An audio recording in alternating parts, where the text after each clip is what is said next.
그 시대마다 유행했던 것들이 있었습니다.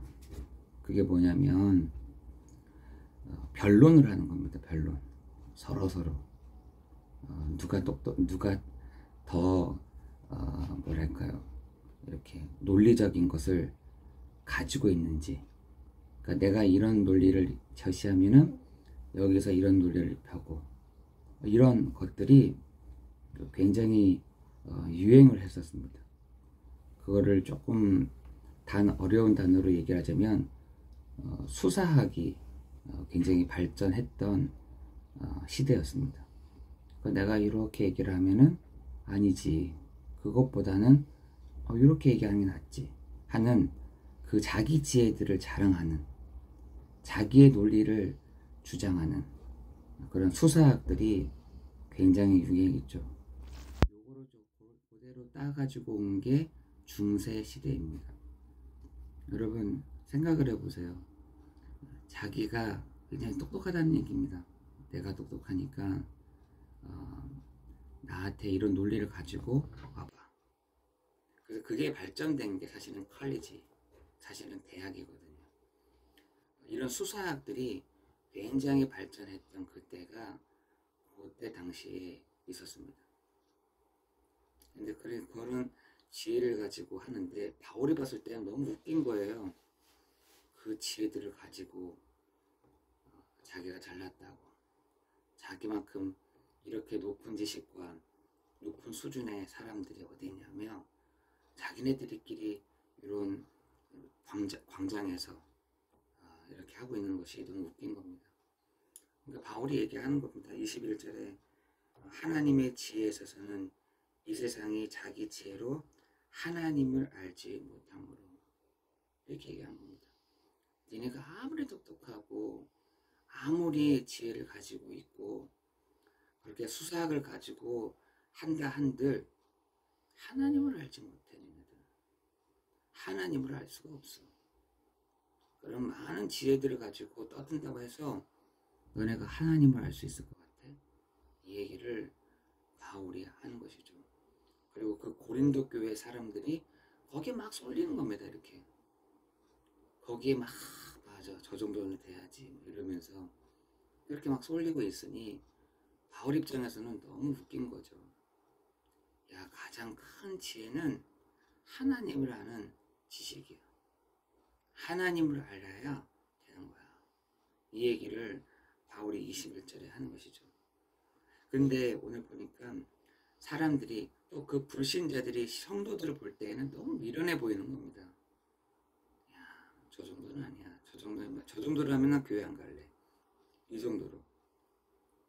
저렇게 산다고 한다면 나 교회 가는 것보다는 그냥 나 이렇게 수사하면서 이렇게 사람들 저렇게 불러내는 거 보고, 이런 게 유행을 했던 것이죠.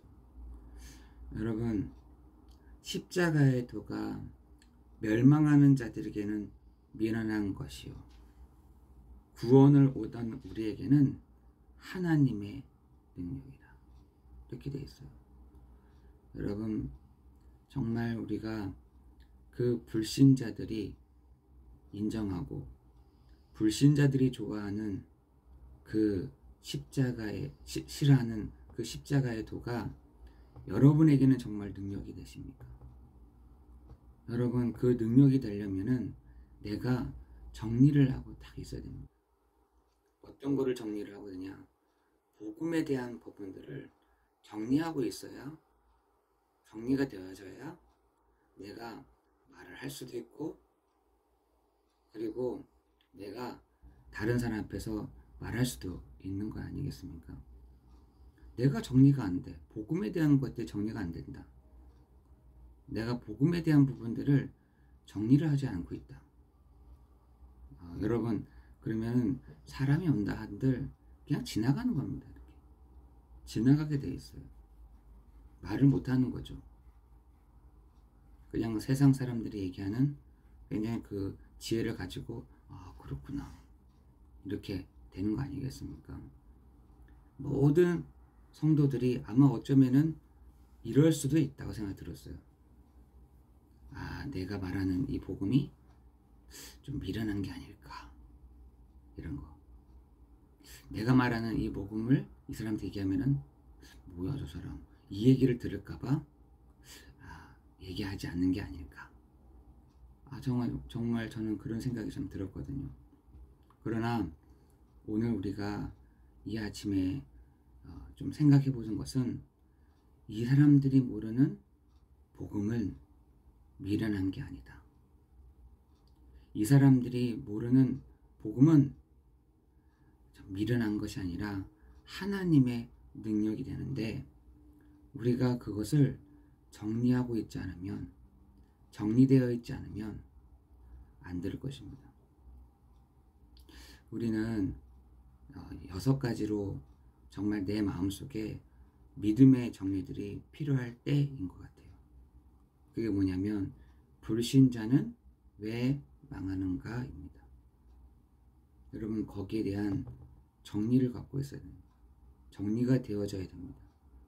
두 번째는 나는 이 사람들에게 구원의 능력, 다시 말해서 구원의 길을 나는 말해줄 수 있는가?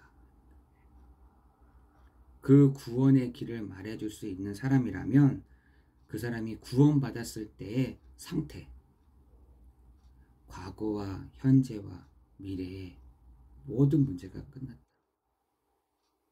구원받은 자의 상태가 있다고 한다면 이 사람이 구원받은 자의 신분과 권세 가지고 있냐는 거예요.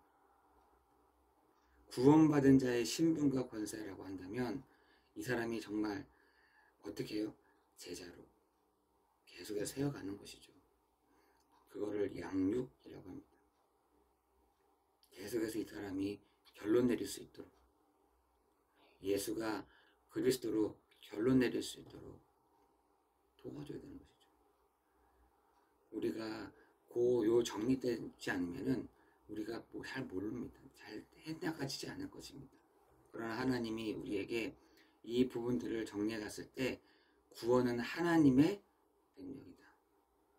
하나님의 그 능력이 여러분의 가는 현장에마다 나타나게 되는, 또한 우리가 복음을 말할 때에 모든 사람이 모든 것들이 그 앞에 복종케 되어지는 그 일들을 해나가실 줄을 믿습니다. 누가 제자입니까?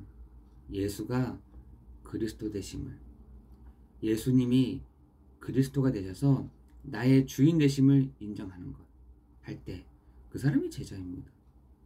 그 제자들에게 마지막 사명은 뭡니까? 세상 끝날까지 내가 너희와 항상 함께 하리라. 사실은 요 틀 안에서 모든 것들 다 얘기가 되고 있습니다. 여기 안에서 많은 사람들이 얘기가 되고 있으니까 어떻게 보면은 본부에서도 요 6가지 안에서 다 얘기가 되고 있는 것입니다. 세상을 살리는 방법, 제자, 그죠? 하나님이 하는 신분과 권세, 정체성이죠. 그리고 구원받은 자의 상태, 구원의 길, 불신자의 상태.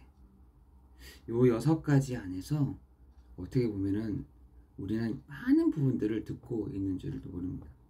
요게 정리가 되지 않으면 헷갈린다니까요. 우리가 요 부분들이 정리되지 않으면 여러 군데 여러 훈련 받는다고 해서 이쪽에서는 이렇게 얘기하고 저쪽에서는 이렇게 이야기하고 헷갈립니다. 그러나 여러분이 이 6가지의 부분들을 내가 딱 정리하고 마음에 딱 가지고 있을 때 하나님이 그 속에서 믿음을 주시고, 하나님이 그 속에서 방향도 주시고, 하나님이 그 속에서 나를 세워가시고, 하나님이 그 속에서 나를 전도할 문도 열어가실 때 당연하게 말할 수 있는 이 복음을 얘기할 수 있도록 우리에게 은혜를 주신다는 것입니다. 여러분, 불신자들은 우리 보고 막 미련하다고 합니다. 복음을 말하는 우리에게 미련한 것들 이렇게 얘기합니다.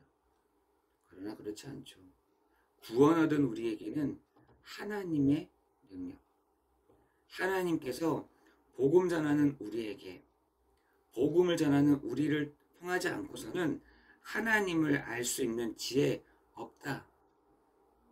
여러분 요 부분을 다 가지고 있어야 여러분 나중에 정말 담대하게 복음을 전할 수 있게 되는 것입니다. 그랬잖아요. 21절에 보니까 하나님의 지혜에 있어서 이 세상이 자기 지혜로 하나님을 알지 못한다. 하나님께서 전도에 미련한 것으로 믿는 자들을 구원하시기를 기뻐하셨도다. 하겠습니다. 전도에 미련한 것으로 하나님은 구원하기로 작정하셨다는 것입니다. 우리가 말하는 이 복음을 통해서 하나님은 믿는 사람들, 저 불신자들 또한 구원 얻기로 작정하셨다는 것입니다. 오늘 우리가 이 아침에 주님 앞에 섰습니다. 오늘 우리 시간 같이 함께 기도하고 또한 우리 각 개인적으로 기도하는 그 은혜가 있기를 예수 그리스도 이름으로 기도합니다. 기도하겠습니다. 은혜가 풍성하신 하나님, 우리에게 날마다 하나님의 지혜를 공급받게 하여 주시고, 지금 불신자들은 구원만 받은 우리를 미련하다고 얘기하고 지혜가 없다라고 얘기하지만, 우리가 말하는 이 복음을 통해서만, 정말 그 복음을 통해서만, 전도에 미련한 것을 통해서만 믿는 자들을 구원하시기를 원하시는 주님이, 우리가 가는 현장 현장마다 이 복음이 정리되게 하여 주시고, 정리된 이 복음이 믿음으로 세워져가는, 제자로 세워져가는 은혜가 있도록 인도하여 주옵소서. 모든 것 주님께 감사를 드리오며 예수 그리스도 이름으로 기도드리옵나이다. 아멘.